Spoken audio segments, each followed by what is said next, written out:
Hey everybody, welcome to the show. Around the Nation right here, Jeff Waldorf here with you. On this Wednesday, it's hump day. It's actually, you know what it is.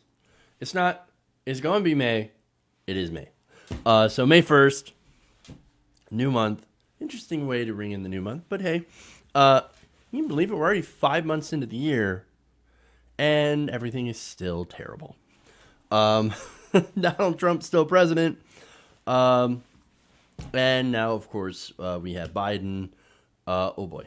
So we're actually going to talk about that today. More Biden stuff. But first, we got a little bit of the Barr hearing. I'm not going to go too far into it because for right now, it doesn't really matter. And the reason I'm saying that is it's not going to matter unless we actually do something about it. So I'll get into that a little bit later when I get into the segment. But we have Donald Trump, of course, doing some very insecure tweeting about a recent firefighter's endorsement. Then we're going to get into why we're doomed in 2020. That's fantastic. Then I want to talk about the hearing yesterday. The first hearing on Medicare for All. So now I think it's super important. Medicare for All is a really big issue for me, and I think it is for a lot of you as well. And basically, I want to show some just amazing testimony from Adi Barkan, who was basically coming in to speak about why we need Medicare for All. I think he did an amazing job, and I want to get into that. Then we got some good news on climate. Or not so much on climate, but related. So good stuff there. So, all right. Anyway, before we get into the show, please like and share the stream. Now, if you haven't already, please do. Helps us out. Helps greatly. So, yeah. Please share. Also, consider becoming a patron if you really like the show. And of course, if you can afford to do so. Again, super helpful. All right. That said,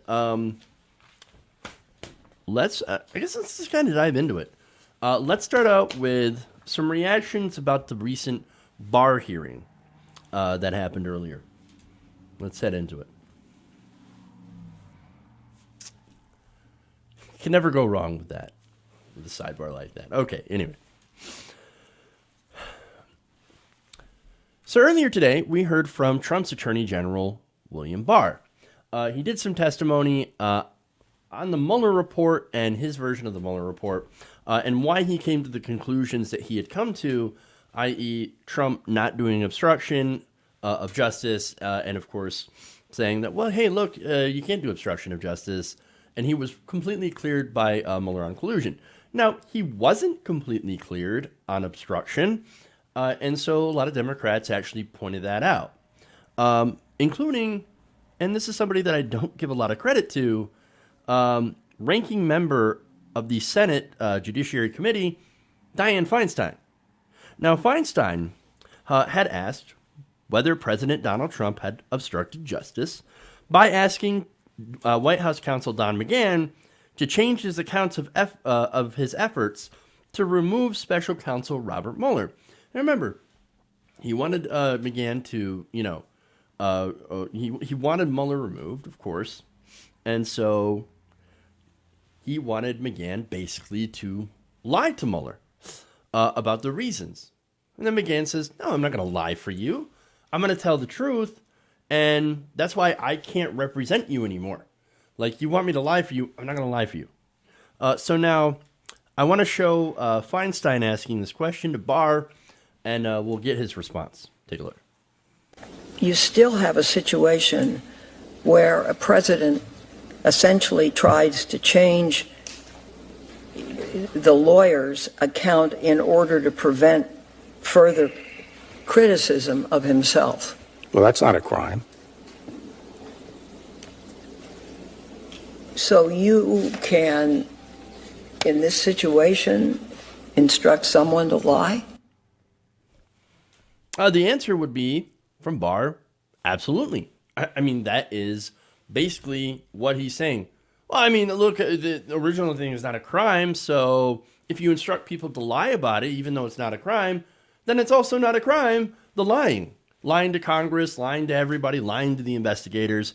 Not a crime. Not a crime. I mean, yes, you're lying and basically committing what, like perjury or something.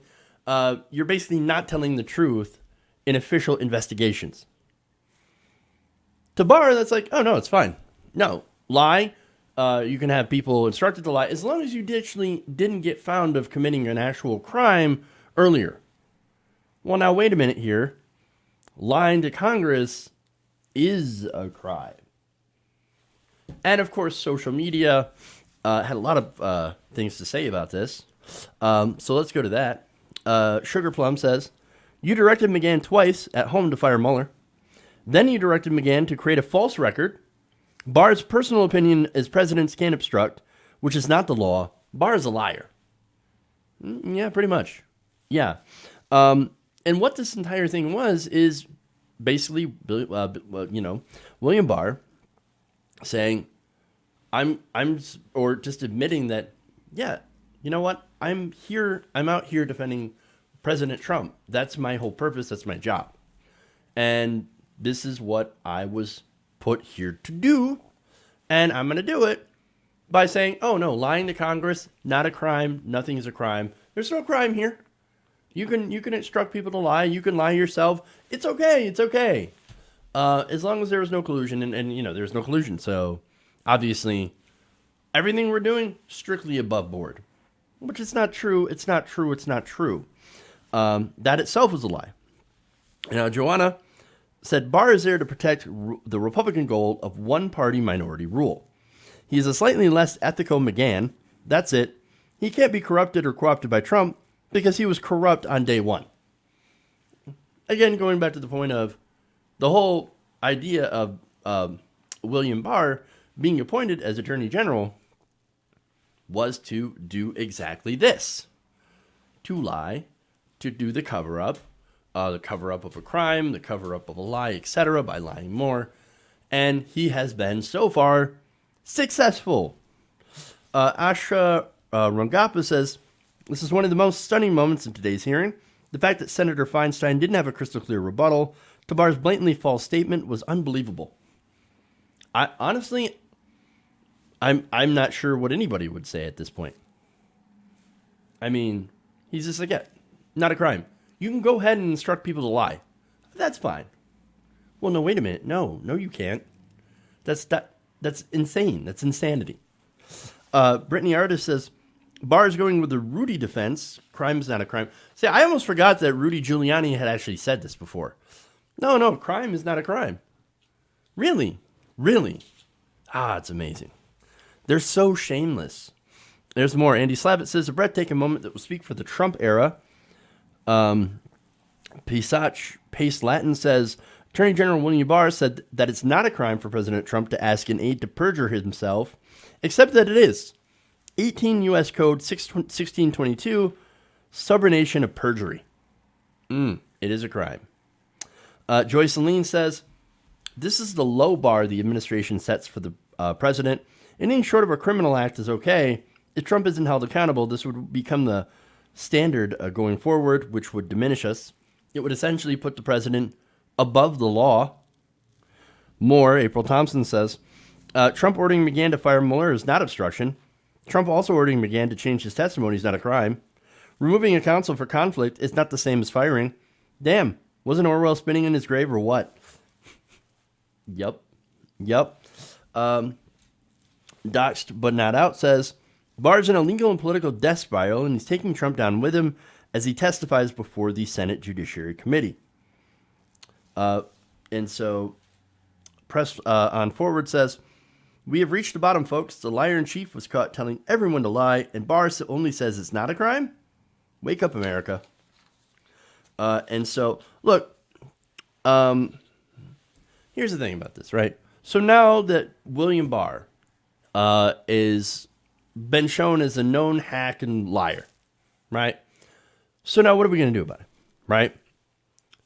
If the House does not begin impeachment proceedings for William Barr first for lying to Congress and basically playing defense of Donald Trump. And then, of course, to Trump on the litany of other crimes, then they are basically useless. And so this is why I'm not doing a ton of coverage on this today.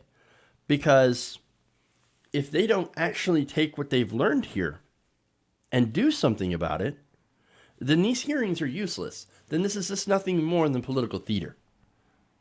And look, I actually like how Feinstein was kind of strong asking a question and basically, you know, when he answered it's not a crime, being a bit incredulous. Like, wait, are you saying that you could just order people to lie and not get in trouble? I liked that she was doing that. And again, I'm a critic of Dianne Feinstein. It seems she's at her most strongest when she's going after progressives, but nonetheless, I think this was actually pretty good. But the thing is, if Democrats in the House, which this happened in the Senate, if the House Democrats, including Nancy Pelosi, don't take action, then what are we here for? Then what just happened? Then why are we even wasting our time with these hearings? It doesn't make any sense, right? The whole purpose of this should be to find out whether or not Donald Trump committed a crime. And I think we know that already. Obstruction of justice. And then to act on it. Do their job and hold Trump accountable. And that right now, that power resides in the House of Representatives that is controlled by the Democrats. So the ball is basically in their court. And if they don't do anything, then a waste of time. This whole thing is a waste of time, and I would argue would it be a bit like Republicans' Benghazi, except for one fact, that at least in this case, there was actual crime. But if they don't treat it, and if they don't take this seriously and move for impeachment proceedings, then it's nothing more than just useless political theater. And I hope the Democrats don't go in that direction. They need to be, I know, I'm talking to the Democrats here. You need to grow a spine and do your job. Impeach Donald Trump. Okay.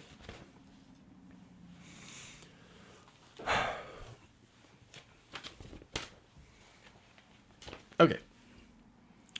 Moving on here.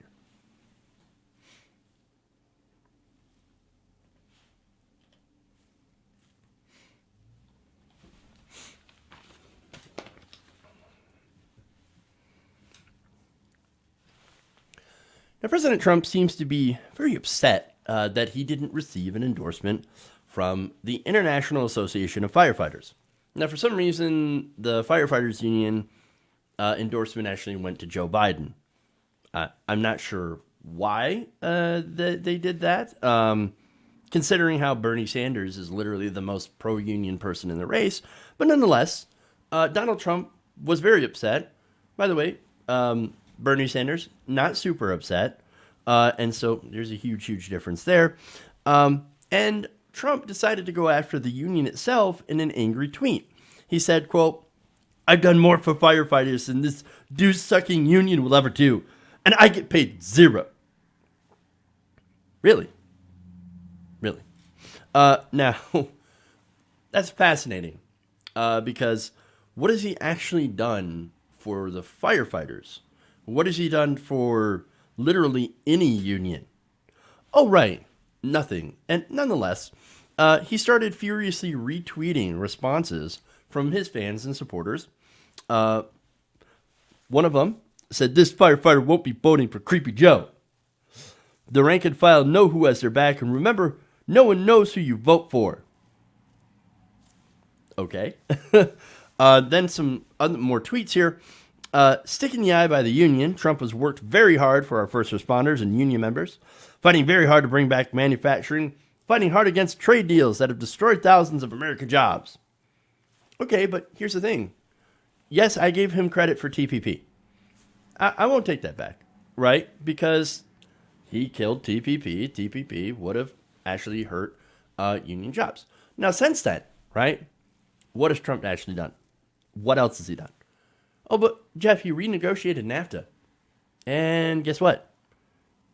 NAFTA, old or new NAFTA, is pretty much the same as old NAFTA. So, okay, well, what about? Yeah, but he brought back manufacturing jobs. No, he didn't. No, many of the places that Trump had hyped up ended up laying people off almost soon after, especially after they passed a giant tax cuts for the rich. That pretty much all that money went into stock buybacks. A lot of these places, manufacturing plants that were touted, for example, I believe it was one in Wisconsin, and as well as Indiana, right, where Mike Pence had went to. A lot of them actually shed jobs. And Harley Davidson closed down a plant. You also had Chevy closing down the Lordstown plant in Ohio, and then shedding a whole bunch of jobs, shutting down the assembly lines for where they do like their Chevy Cruises and stuff. They shut those down and moved those to Mexico. What manufacturing jobs is Trump bringing back? Really? Not only that, but okay, first responders, right? Because we're actually talking about firefighters here, so first responders would be on that list, along with medical professionals, EMTs and police officers, right? So now, what has he done for first responders? Literally nothing. Nothing for the unions, right?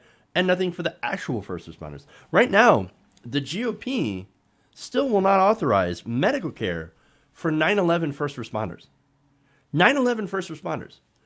Those are the people that Jon Stewart, after no longer working for The Daily Show, has had to shame Congress into doing things for years ago. And they still won't do it. They still won't authorize continuous medical care for the people that were at ground zero on 9/11. Isn't that amazing? Isn't that amazing?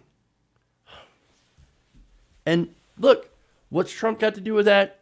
Well, he's got the bully pulpit. He could say things. If he cared about the first responders in 9/11, he would say, we must get these people medical care.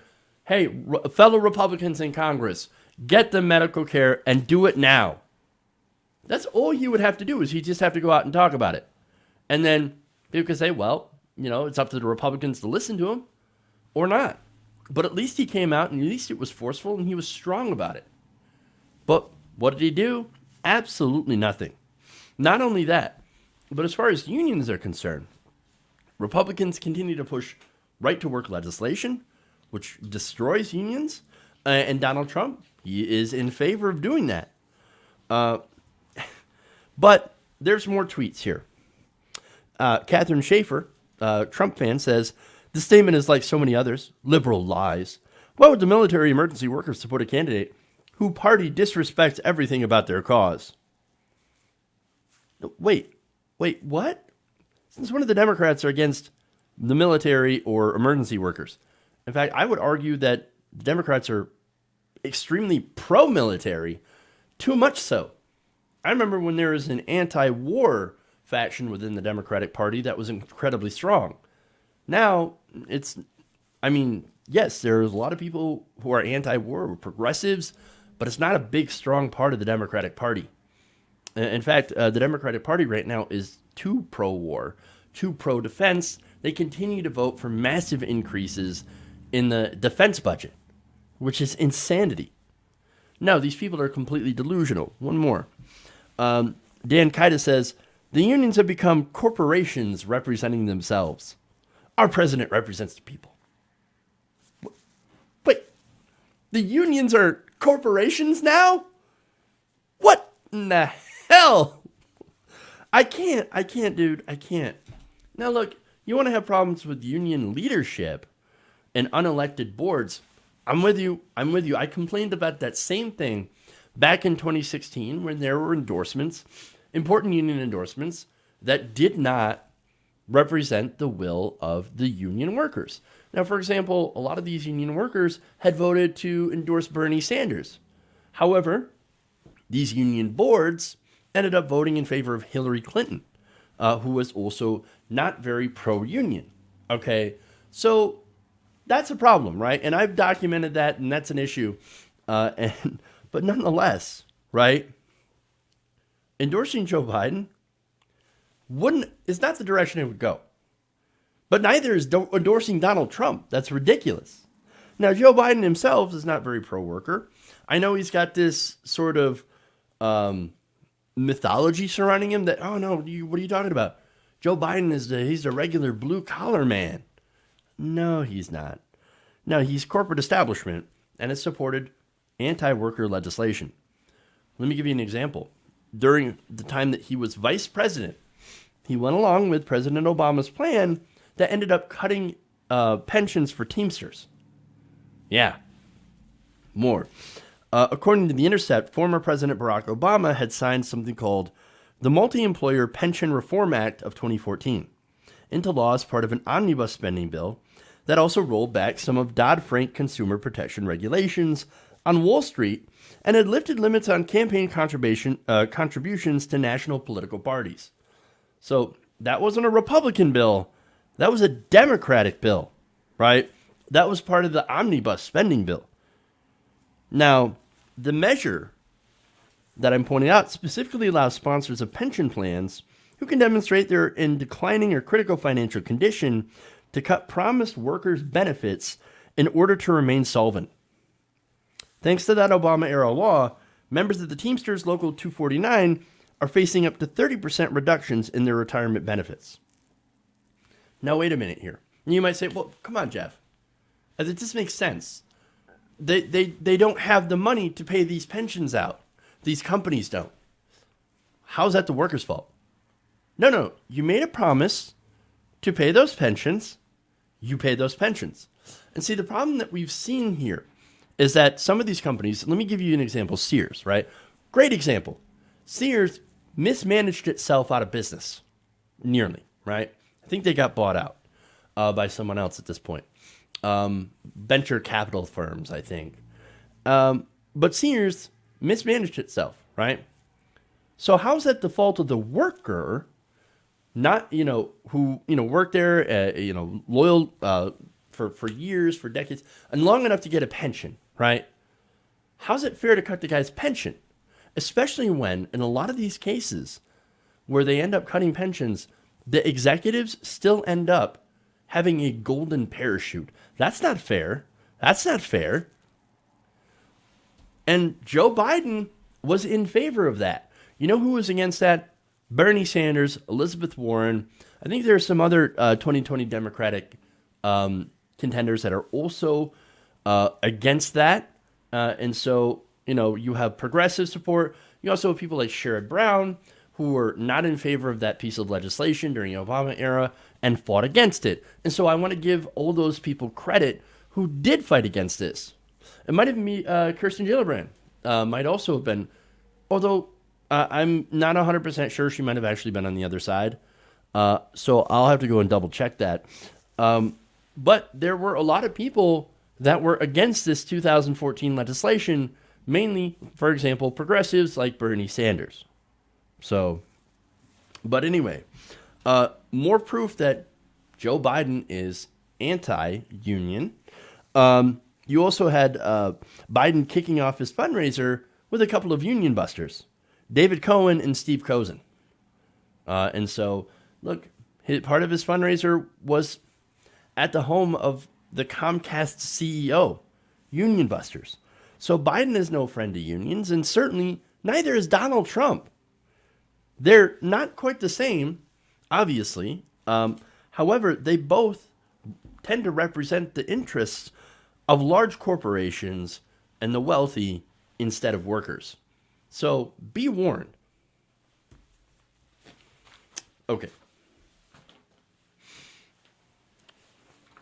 So here's what I'm going to do. I'm going to take a break. The Biden story that we've got is fairly lengthy, so I want to get some time in before that to get everything prepared. Then we have amazing testimony from Adi Barkan on Medicare for All, why we should adopt it, and renewable energy. But first, like I said, break. Leave your comments, super chats. I can't wait to read your reactions to these stories so far. And so we'll do that in a couple of minutes. Please like and share the stream, and we'll be right back. Around the nation.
Hey everybody, welcome back to the show.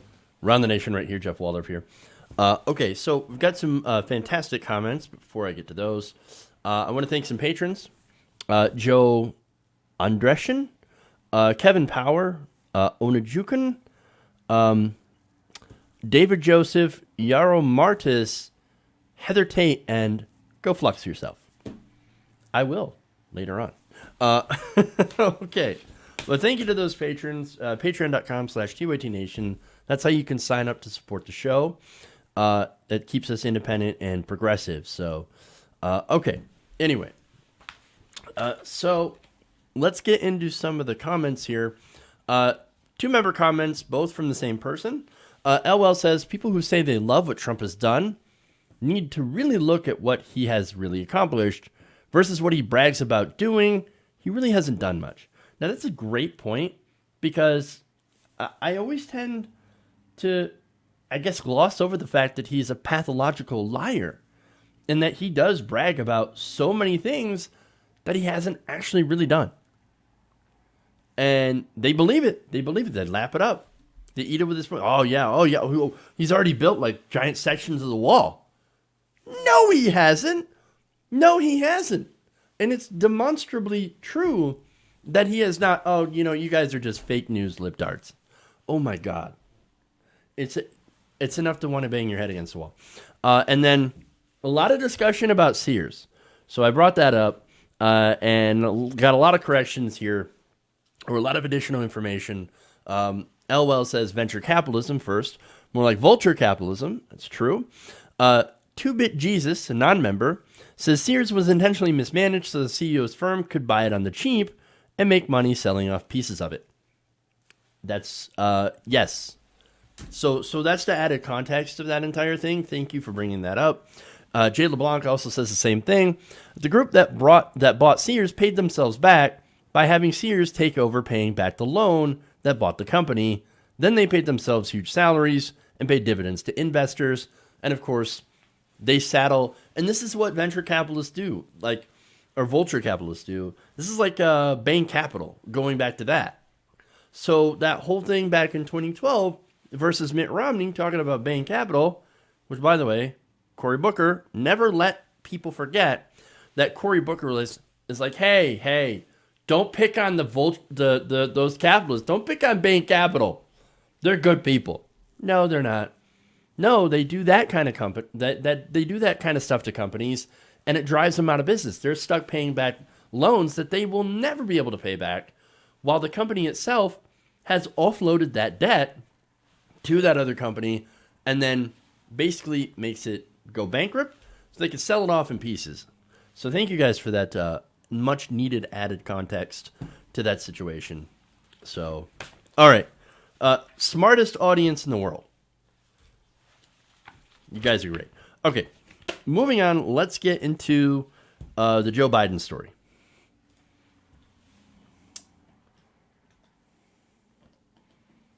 All right.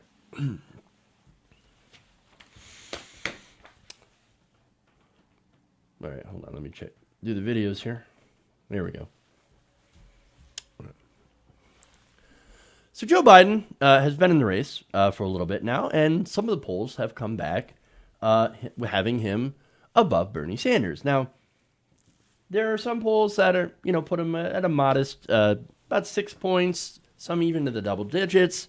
Now, there's one which is completely misleading, a CNN SSRS poll, which basically massively underrepresented people under 50. So that's how you ended up getting like a 24-point lead or something on Senator Sanders. Not true. But other reputable polls have him still ahead by at least single digits. So it is fairly early. Now the question is, why is he polling above Bernie Sanders? It's very curious, right? It is a very crowded field. There's a lot of people who can take the centrist mantle, a lot like Biden. So what does Biden bring to the table in a field that is increasingly progressive? Turns out, not a whole lot, at least nothing substantive, according to his supporters and fans. Now, the Daily Beast reached out to self-described Biden supporters. This is the people in the middle of the country, in the Midwest, in the Rust Belt, where I guess they're saying that he's got a better chance against Donald Trump than somebody like Bernie Sanders, which I think is pretty crazy. But they're really counting on his blue collar appeal, Biden's. So now they profiled a couple of people in this piece, and I want to read some of that. One of them was an older woman named Christine Norton. Now, Norton apparently has, quote, had it with young people. Oh, that's a great start. Especially those, she says, cannot forgive Biden for bills that he supported in the 80s and 90s that increased the prison population. I tell them, quote, people change. And of course, this is people that she argues with when it comes to the 1994, for example, crime bill, right? So now, yes, people do change. People do become progressive over time. I understand that. And being a progressive is all about change, right? It's about embracing change. It's about embracing new things, right? So, okay, look, that's a okay argument if you can prove that he has really changed his policy positions and is actually really regretful for what he's done. On the crime bill, not so much. Biden is and continues to be tough on crime. In fact, he is still not in favor of legalizing cannabis, marijuana. So that would appear that he would continue to be the same as what he was before. But now, as far as some of this, like I said, legislation, it was pretty bad. And he continues to appear to believe in a lot of the things that he did before. He's had a pretty bad track record, especially on things like race. Nonetheless, one more point about that, right? So now, these are the same people, by the way, I think, that, while defending Biden and saying, oh, don't worry, people change, will then go after Bernie Sanders for writing a rape essay. Wait a minute. Wait, what? Okay, anyway, that's the point that I wanted to make. More. Quote, we have to stand united. The young people have to understand that now might not be the time for big changes. We can't have the Green New Deal. We have to keep our eyes on the orange monstrosity. You understand that? Hey, young people, settle down. We can't have nice things. No, we have to be incremental. We can only go for incremental, very small changes. Don't you young people understand? We can't ever change anything because we have Donald Trump in office. We got to take care of Donald Trump. Got to get rid of him, and then maybe we'll have small incrementalist changes. That is a pile of nonsense. For one, she doesn't understand that Donald Trump is a symptom. He is not the disease. He is a symptom of the disease. Decades of neoliberal economic policy, anti-worker, crushing unions, pro-business, pro-corporation, consolidation of wealth, power, and privilege. Those created Donald Trump. Nothing else. But again, this is a result, this thinking, of mainstream media basically painting Trump as an aberration, as something uniquely bad, when in reality, he's as bad as anyone else on the Republican side. He's just more honest about it. And it's about the only thing that Donald Trump is honest about is how terrible he really is. And he does that, of course, just by being himself. But here's the thing, right? This is exactly what Biden's strategy is. He is running on this. He's running on, I'm not as bad as Trump. And now, where have we seen this movie before? I mean, if you're going to run your entire campaign on, I'm not Trump, Trump bad, I'm better than Trump, well then look, we've seen this movie before. And it always ends up in a bad place. For one, the first time they did it, we ended up with Trump. The next time that they do this, maybe afterwards, maybe if Trump wins a second term, which is be terrible on itself, but if we continue this cycle and run somebody in 2024 that does the same exact thing, then what you're doing is you're setting up somebody who will be worse than Trump. Imagine a more competent Trump-like candidate. Imagine the damage that they could do. And already, the Trump administration has seen a lot of damage that's going to take generations to recover from. And look at all the district courts. Look at the Supreme Court. We are screwed for generations thanks to Donald Trump. And, of course, thanks to the idea that, oh, no, we can't have any change. We need to focus on getting rid of or preventing the orange monster. But I have more quotes here. At the home of Teamsters local Union 249, Biden had railed against the decline of the middle class, pledged to fight for $15, which actually we should be fighting for $33. New report just came out, by the way, or it came out sometime earlier this week, where if wages had kept track with CEO bonuses, the minimum wage would be $33 an hour. Now, he said, Biden did, healthcare is a right, and even borrowed Senator Bernie Sanders' key phrase of millionaires and billionaires as the sole beneficiaries of new economic growth. Now, funny is that his rhetoric, of course, is he's got to borrow more progressive things. But in reality, again, he doesn't favor Medicare for all. And he had once said, I'm not going to blame the 500 billionaires and millionaires and billionaires as, part of our problem. The problem isn't them. Well, now he's talking about, millionaires and billionaires. Here we go.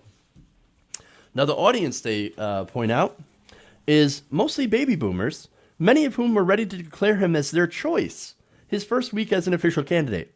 They were more taken by his character and background than any policy proposals or issues, and they are convinced that he can and must beat Donald Trump. Right there. They don't care about policy. They're more taken by his character than any policy positions. That is not important to him or to them. It's his character. It's Biden's character. Oh, he's such a nice guy. He's lovable Joe.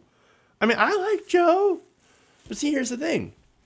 Joe Biden is much of a possibly likable guy. He is. And actually, I'll be honest, I don't like him. You know why? Because, again, he took the opportunity, instead of addressing millennial concerns about, for example, student loan debt, right? He says he has no empathy for young people. No empathy for the stuff that we're going through. I mean, no. No amount of awesome Biden-Obama memes is going to make up for that, for crapping on an entire generation. But he's not in favor of Medicare for all, not in favor of free college, not in favor of the Green New Deal, legal cannabis, and of course, he basically helped sign a bill that prevented financially struggling students from declaring bankruptcy to eliminate their student loans. They can't even discharge student loans. But as you can see, or as you will see, the policy doesn't matter to people as much as civility. In fact, let me give you an example here. This is Richard Dukin, a 64-year-old retiree. He said that he was, quote, sickened by the possibility of another Trump term and said, well, I like some of the progressive ideas of the other candidates, about the environment, about minimum wage, but is moved towards Biden because of the, quote, warmth and sense of knowledge he exudes. Wow. Quote, I think he's someone everyone agrees has experience and integrity. He's human and inclusive. He presents the best part of the Democratic Party and the country. But wait, what about the policy? I mean, if he's wrong on policy, which he is, then who cares how nice he is? I don't want somebody that I can have a beer with as president. I know, right? Crazy. No, I want somebody who's going to do the best policy for me and my family and my fellow Americans. That's what we should all want.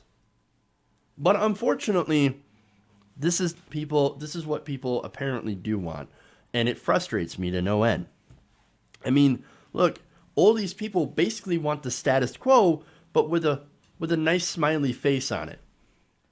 Now, for Biden's supporters, according to the Beast, the big bad America, or the big bag of America, is not corporate class of the wealthy. It is Donald J. Trump.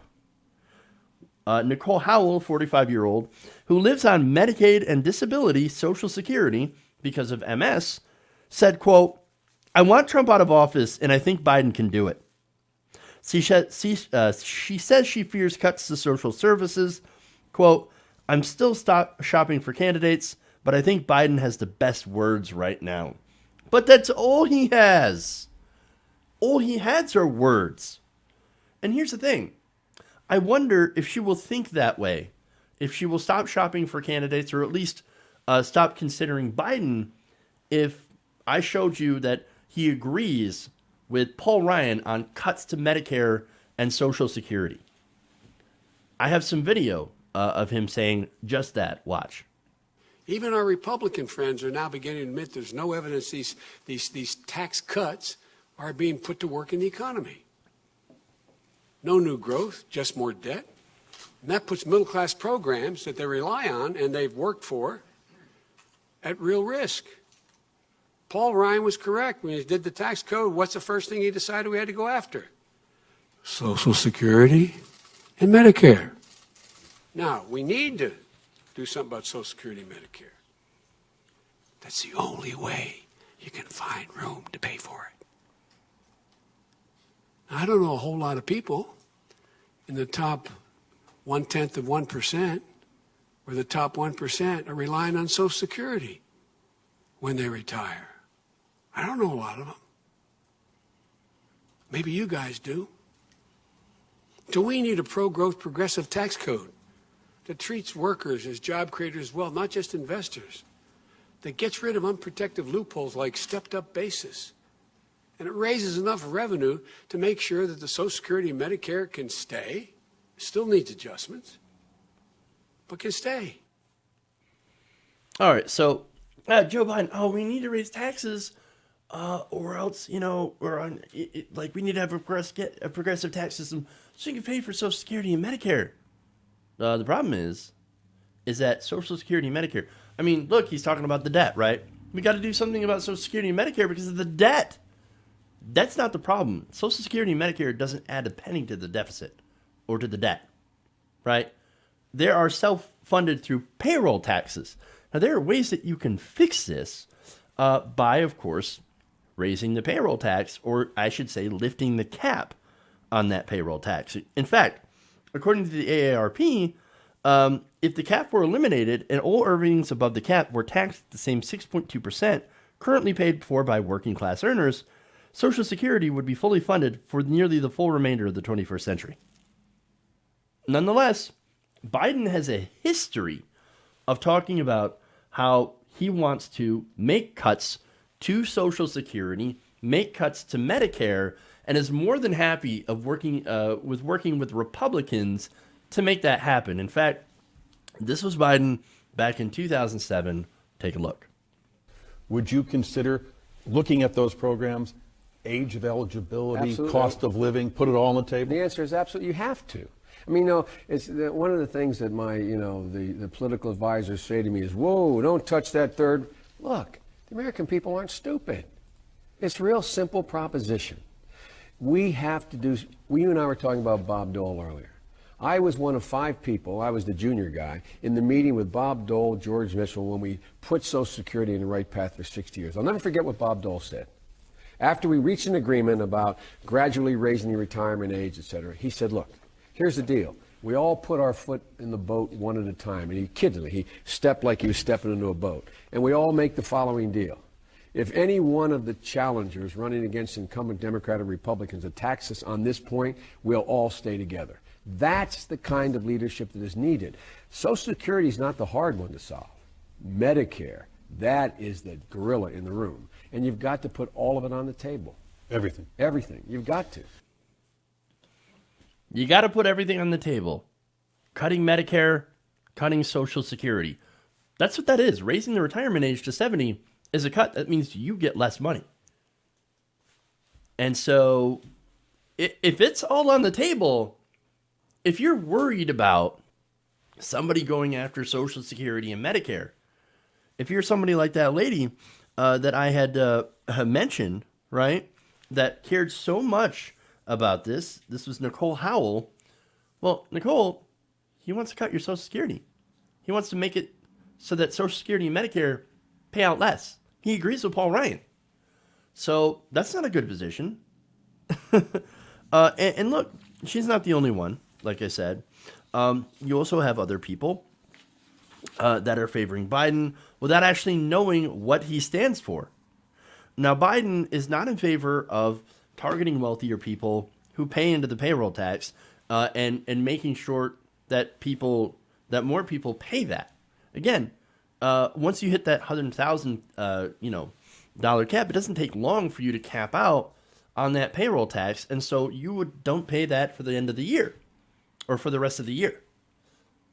We could make Social Security continue to pay out 100% of benefits if we do that, if we make that small change. Unfortunately, he's not in favor of doing that. And again, there's more. The two voters, Andrea Sapalow and Chris Voss, told the Daily Beast that trust in Biden as an individual is more important than specific policy issues.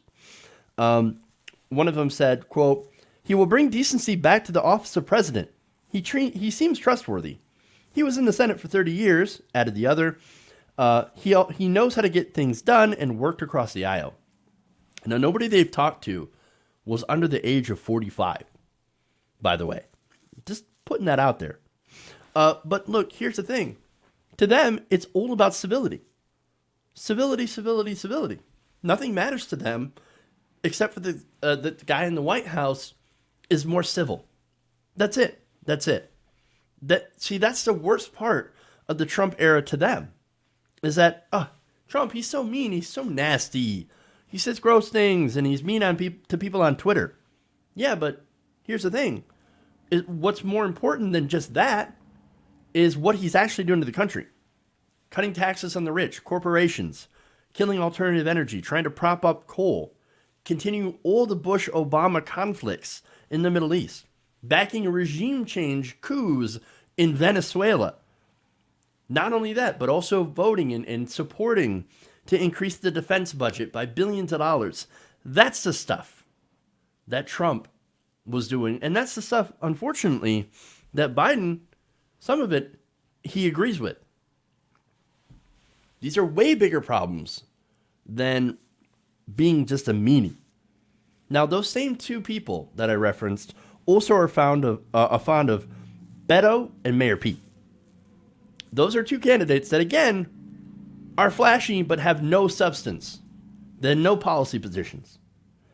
And they also said that they'd vote for them, but they wanted a more experienced campaigner. Again, all about civility, right? Again, the problem here is Biden is running the Hillary Clinton playbook. Now, look, I pointed out that he's borrowing some rhetoric from Bernie Sanders. But when held up to scrutiny in his past statements, you see through it. And unfortunately, too many people remember Biden with rose-colored glasses from the Obama years and don't look at his record. When he sided with credit card companies, when he mistreated Anita Hill, when he said we need to cut Social Security and Medicare, they think that, oh no, if we have Biden, then we can work with Mitch McConnell and get things done. Well, now wait a minute. Mitch McConnell calls himself the Grim Reaper when it comes to passing legislation. He says anything that comes from, doesn't matter what it is. If it comes from a Democrat, he's going to kill it. He's the Grim Reaper. We have to get rid of him. And finally, he could lose to Donald Trump. Now, why do I say that? I mean, Donald Trump is in a uniquely weak position. He's deeply, deeply unpopular. Well, the reason that I say he could lose is because he's running on the Hillary Clinton playbook. We saw that movie. We know how it ends. There's a lot of people, especially millennials, young people, that are not willing to vote for him. And millennials right now are the largest voting bloc. And so he doesn't inspire people. He basically appeals to the 2008 centrist liberal who thinks everything is fine or everything would be fine if it wasn't for that dastardly Trump in office. We need somebody who's going to challenge the status quo. We don't need another Biden. We don't need another Obama. We need somebody who's going to introduce real change. It is not enough to get rid of Donald Trump. We have to end the conditions that created Donald Trump in the first place. And I'm sorry, but the tranquilizing drug of gradualism is not going to do that. It's going to lead to something worse. Mark my words. Okay. Wow. Yeah, that went too long. Okay. I think the video is going to be a little long, but I'm going to try to still do one more segment here. And so let's get to it. All right.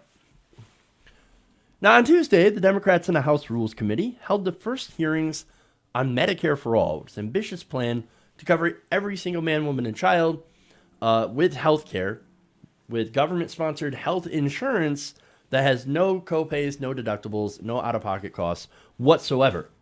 Now, the first person to give testimony in this hearing was a man named Adi Barkan. Now, Barkan is basically someone who has been diagnosed with ALS. Now, he's diagnosed about 3 years ago and has lost his ability to speak. So when you listen to the video that's coming up here, he'll sound a lot like somebody else who was famous that had ALS, Stephen Hawking. Now, he gave his testimony, and I want you to listen to what he said about our current for-profit healthcare system. Take a look. The ugly truth is this: healthcare is not treated as a human right in the United States of America. This fact is outrageous. And it is far past time that we change it. Say it loud for the people in the back: healthcare is a human right. For my family, although we have comparatively good private health insurance, ALS now means paying out of pocket for almost 24-hour home care. This costs us $9,000 every month. The alternative is for me to go on Medicare and move into a nursing home, away from my wife and my son. So we are cobbling together the money from friends and family and supporters all over the country. But this is an absurd way to run a healthcare system. GoFundMe is a terrible substitute for smart congressional action. Like so many others, Rachel and I have had to fight with our insurer, which has issued outrageous denials instead of covering the benefits we paid for. We have so little time left together, and yet our system forces us to waste it dealing with bills and bureaucracy. That is why I am here today, urging you to build a more rational, fair, efficient, and effective system. I am here today to urge you to enact Medicare for all. All right, so that's Adi Barkan, and of course there's a lot more footage of him doing testimony, but I think that's really the basic that he touched on. GoFundMe, right? But first, of course, let me just give him a lot of credit, right? I think he's an inspiration. He came at great difficulty to argue for something that will not only help him, but also help every American.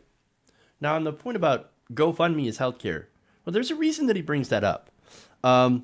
Look, right now, there are too many people that end up having to go on GoFundMe to raise money for healthcare. Now, I'm not denigrating people who give, to other people, and it should never be misconstrued when I criticize GoFundMe as a healthcare plan as it's actually not supposed to be a healthcare plan.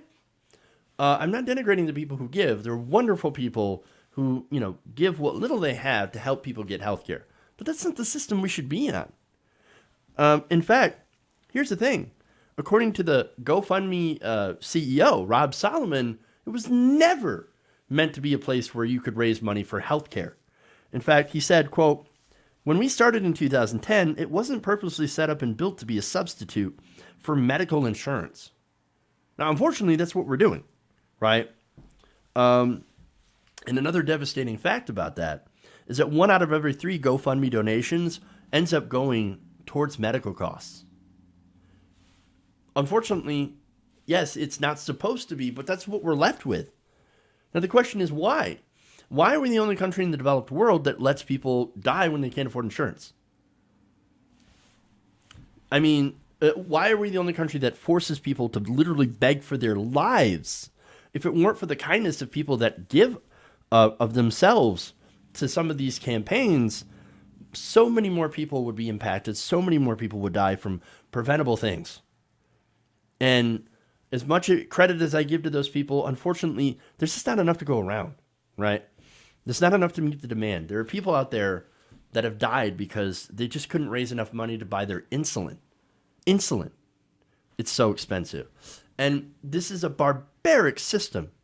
So now the question, going back to it, why? Why? Well, the obvious answer is that health insurance companies, they want to continue their profits. These companies have to make a profit on healthcare, and they do so by denying coverage and charging outrageous premiums. We will never have truly universal healthcare in a system that prioritizes corporate profits. It's impossible. The system and the goal of universal healthcare is just not, it's not compatible. And that's the thing, right? Defenders of this current system, whenever we bring up, hey, we need Medicare for all, we need to do Medicare for all, and actually so we can have universal healthcare for everybody. And, they'll say, look, I understand, Jeff, and I agree that we need some sort of change, but, we just can't afford Medicare for all. Just can't do it. I mean, it's going to cost $32 trillion. I mean, how are you guys going to pay for it? I'd like to ask those same people, how can we continue to afford this system? That $32 trillion, that's over the next 10 years, $3.2 trillion a year. By the next 10 years, our current system, if we make no changes to it, will cost $50 trillion over 10 years. It's $5 trillion a year. $5 trillion is more than 3.2 trillion. That would mean that the system that we want, Medicare for all, is cheaper in the long run. How can we afford our current system? How are we going to pay for that? How are we going to afford $50 trillion over the next 10 years just to stay with what we have in a system that lets people die without health insurance? Medicare for all saves money. Medicare for all is Medicare for all is more affordable. Our system that we have now, that's the one that's unaffordable. How are we going to pay for that? How? There's never any answer to that. Never any answer. You know why? Because the people that say that are talking, basically are using industry talking points that unfortunately they have internalized, that we can't have nice things. But we can. We can have health care for all. We can do it cheaper. Why is it that we can't do what Canada does, what the UK does, right? What a lot of these other countries do. You know that people in Canada pay half of what we do here. And they actually have better health outcomes than we do here in America. We have one of the worst healthcare systems compared to what we pay. We pay more than any other country. We should have the best healthcare in the world for that. But no, we actually don't. Our health outcomes are actually worse than a lot of other countries. Why is that? It's because health insurance profits are the most important things right now. And that is what defenders of this system are ultimately defending, where they can take your money, have a middleman that takes your money, skims it off the top, and then gives it to a doctor. That's our system. Middlemen that are only there to take money and deny care. No, we need to trash this system. It is garbage. We need actually to go to a Medicare for all system. Addy Barkin is right. The man is an inspiration. He's a hero, and he's spitting truth. And so I urge everybody to listen to him and support candidates who support a Medicare for all single-payer system. That is the only way we can fix healthcare. Okay. All right. That's it. That's all I got for you guys today. Thank you for going around the nation with me. Thank you for supporting us. Patreon.com/TYTNation. There's super chat that I missed. I want to read that real quick before you guys all leave. Elizabeth Ralphiel says, in the tax cuts, there were tax incentives for companies to outsource manufacturing jobs. Clearly did exactly that. Outsourced. Thank you for pointing out that, Elizabeth.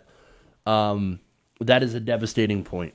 And not shocking at all. Again, it was written by Republicans. But thank you for your support. Thank you for the super chats. Thank you for the comments, everybody. And thank you for watching. We're going to get out of here. Please like and share if you haven't already. Sign up to be a patron. Patrons get the show ad-free. Also, I want to give a special shout out to RB for donating to the show via Venmo. So thank you, RB, for that. All right, guys. I'm out of here. We'll see you later.